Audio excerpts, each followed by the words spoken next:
buddies on that team when I was a senior in high school. And they won their first NCAA championships when I was a senior in high school. So my goal was to go to Nebraska, because that's where the best athletes were. And I knew in my own mind that if I wanted to be the best I could be, I had to go train with the best. My parents thought I was crazy. They said, Scott, I was a Colorado State champion, and Colorado schools recruited me. I was recruited by schools from all over the country. And my parents said, why don't you go to a school where you could go in as a freshman and be the star of the team? And I said, well, that might be great, but you want to know what? If I want to be the best I can be, I got to go train with the best. So they said, well, you go to Nebraska, you be low man on the totem pole. And I said, well, that's fine. But that's just how I'm going to get better. Yeah. That's how you get better. So I was a low man on the totem pole when I went to Nebraska. By the time I was a senior at Nebraska, I was on the top of the totem pole, and I made the Olympic team. So I think that I made the right decision to go to the University of Nebraska. But to answer your question, today it's a whole lot different. There's no schools that have gymnastics in their school program anymore. At least the majority. I think there might be a couple high schools in Illinois, maybe New York, maybe California, but nationwide and overall, there is none. There's none. As a matter of fact, there's very few collegiate programs that have men's gymnastics anymore. A lot of them have women's, but not men's gymnastics. So the men's gymnastics in the United States has plummeted in numbers. Sure. And I think that that's one of the reasons why you have not seen a successful gymnastics men's program since we did it in '84. No one's have been able to do it again. We were the only ones that have ever done it so far. Every Olympic year we're hoping maybe this is the time.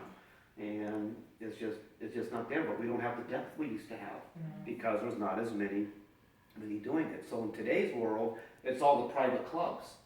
And it's very expensive for these kids now in skating, and I mean that's another good one, swimming. These kids are training at a high level, and in the sport of gymnastics on a high level, these kids are in the gym 6 days a week, 5 to 6 hours a day. Many of them have to be homeschooled because they're in the gym so long, because the sport's become so competitive, they have to be in the gym that long. They have to be in the gym that long. Some of the gymnasts leave their home and go live down with Bella Caroli on his ranch, And we had Browns here in Altamont Springs that had a great program for years. Kids from all over the country used to come and live with them to train with that program. Didn't Gabby Douglas move in with another whole family and left her family? I think so. Yeah. Think because so. they were close to very, the coach. And that's very common. Yeah. Very, very common. Does it take the fun out of it, the enjoyment? Did you enjoy the competition? And did you miss regular high school stuff? Well, no, because that's what my dream was, to be an Olympian. So that was my passion. That's what I wanted. So I put every breath of being into trying to achieve that goal, because that's what I wanted. And was it easy? No. But was I being forced to do it? No. My parents told me that back when I was growing up through high school, they said, Scott, you can quit anytime. They didn't have to pay anything either, though. Now it's a different world. My parents are spending $20,000 on their kid. No, you're not quitting. You're going to get a scholarship. That's why they might pay that. So the pressures are a little bit different now. But my parents said I could quit anytime I wanted to.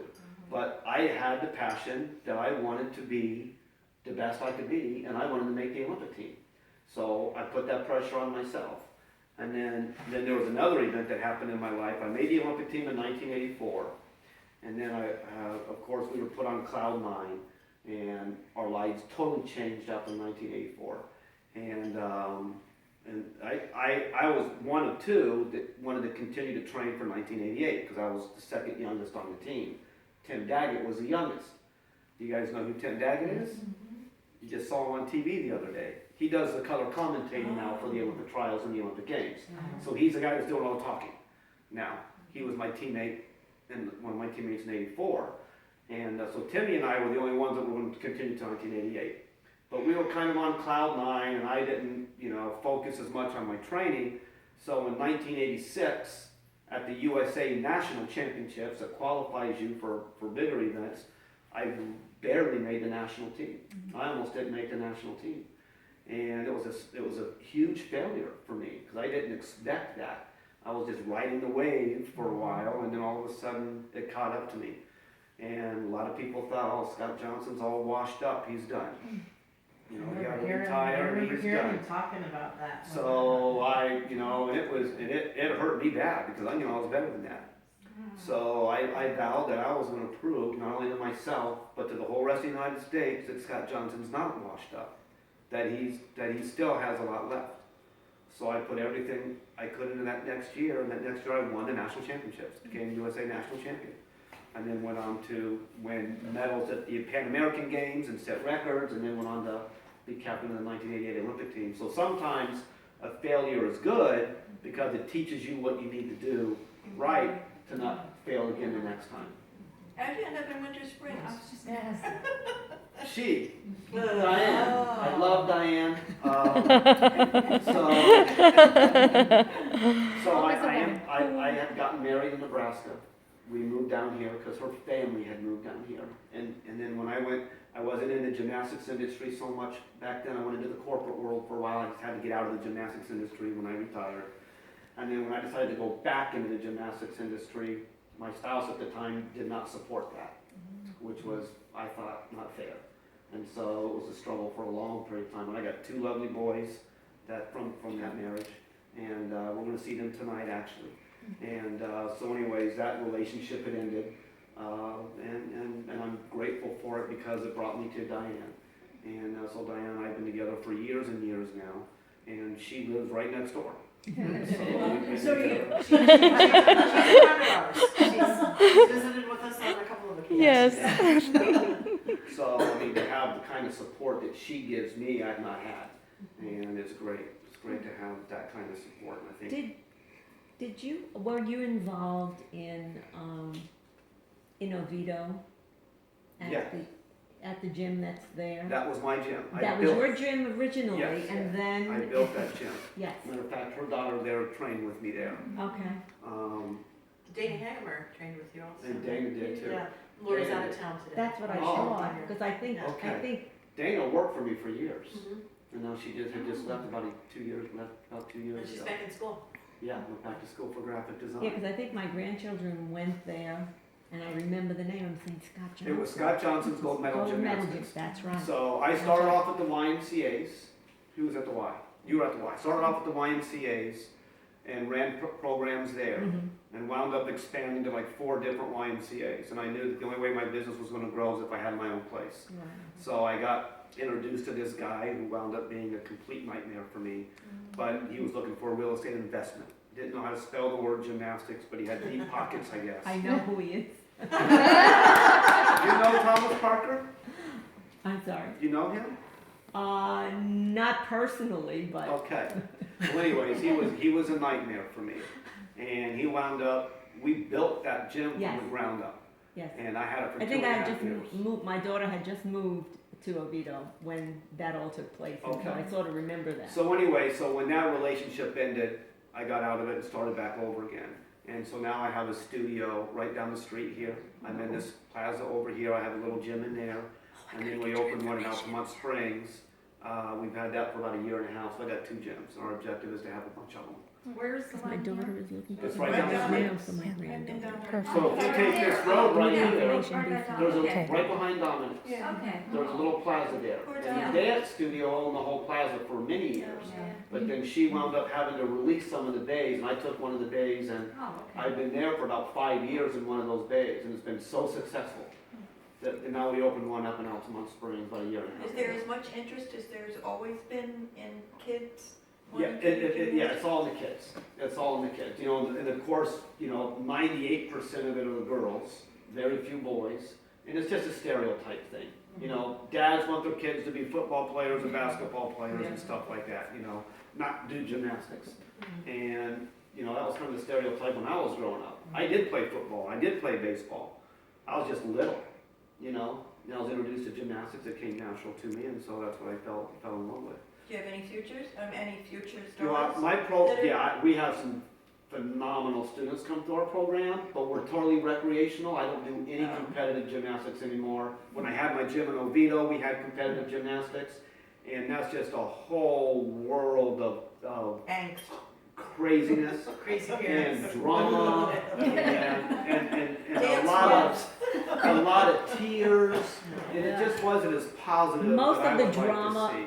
Most of the drama is from the parents. Yes. But you know, and I get more satisfaction out of teaching a kid how to do a great cartwheel, because they have to have a strong foundation to be able to grow upon, and many gyms don't have. They don't have their best coaches coaching the grassroots kids. You know, they just take the ones that they think is going to be great, and then they put them with the good coaches. But you know, what we focus on is building a strong foundation. And if they get good enough, or they want to pursue the sport and get to a competitive level, then there's gyms where they could go to. But your large numbers are, you know, the recreational students, and that's where I get the most satisfaction out of coaching. So meanwhile, I think everybody wants to feel your medal. Okay, so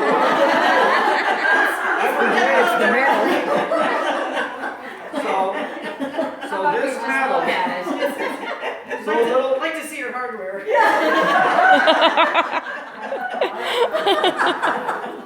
that hardware. So I'll tell you a story about this. You see the color of the ribbon? Okay, it's not red, white, and blue. All the ribbons for all the medals. Almost all the Olympics have that exact same color. I think every Olympics is different. But that ribbon, the colors on the ribbon represents every continent in the world. So that's why those colors are the way that they are. Okay? It somehow represents every continent in the world. Now, the actual medal design of that games is different. It's different from each games. So it was a Greek thing from 1984. I've seen other medals that aren't even, they're just weird. They're not like this, they're different. So not every Olympic medal looks like that. From 1984 they do. Right. But the 88 games were different, you know, the 92 games were different. So all the different ones are, different Olympic games have a different style of medals. Are there any other questions? Are you in touch with the Olympic Committee? Do you have a sense of what's going to happen in Rio in terms of, you know, all the... Well, they don't give us all the stories on that. You know, what we hear about Rio is what you all hear as far as that's concerned. We do know that the USA Gymnastics Association is sending the team to Rio. You know, they're committed to going to Rio. And all the athletes, as far as I'm concerned, or as far as I've heard, are still, the Olympic trials just happened. But Rio right now is going to have a very difficult time. Yeah. Oh my gosh, between the Zika and between the infrastructure being so bad and the pollution in the water. Well, they're going to go broke. Yeah. Okay, they're financially going to be ruined after these games. They can't catch up. So Rio's going to have a very difficult time. I don't think the back row got to see it. There are athletes and teams that have pulled out from around the world that aren't going to take their team to Rio for different. I mean, the security is one big problem right now, amongst all the other problems that they have down there. How the International Olympic Committee chose Rio in the first place, I have I've no seen it idea. before many I think that times. was a crazy decision. Something must have been No. behind the I curtain. He actually didn't used to bring it out at all because he's so Influence that, humble. you know? I said you need to start bringing that out But and they're sharing certainly not it. a nation to support this type of level of an event, and so they're gonna be challenged. They're gonna be challenged, but I keep in touch with all of those athletes. I don't know personally the ones that are on the teams for the last couple of Olympics. We're Facebook friends. We had our Olympic reunion for the guys was 2 years ago, so they brought us all together. And, you know, so we do keep in touch. I keep in touch with my teammates, and we're family. We're all a family. It's fun to watch. It's fun to watch the Olympic trials on television because all the coaches and judges were teammates and friends of mine back then. You know? And it's very, very, very neat to see. Did you guys watch the men's Olympic trials? And then they have the committee of guys that went to the back room to decide who was going to make the Olympic team. Those poor guys, those poor athletes, you know. It wasn't like that when I was competing. You place in the top 6, you make the team. You don't got to wait 20 minutes, you know, sweating to death and panicking over who's going to select you for what. It's a whole different scenario now. But it's funny, those guys I competed with. You know, I competed against them from collegiate teams, and now It's just, it's great to see them though, it's great, it's really. So meanwhile, we could listen to you all night. Yes, but you have a birthday to But celebrate. thank you so much.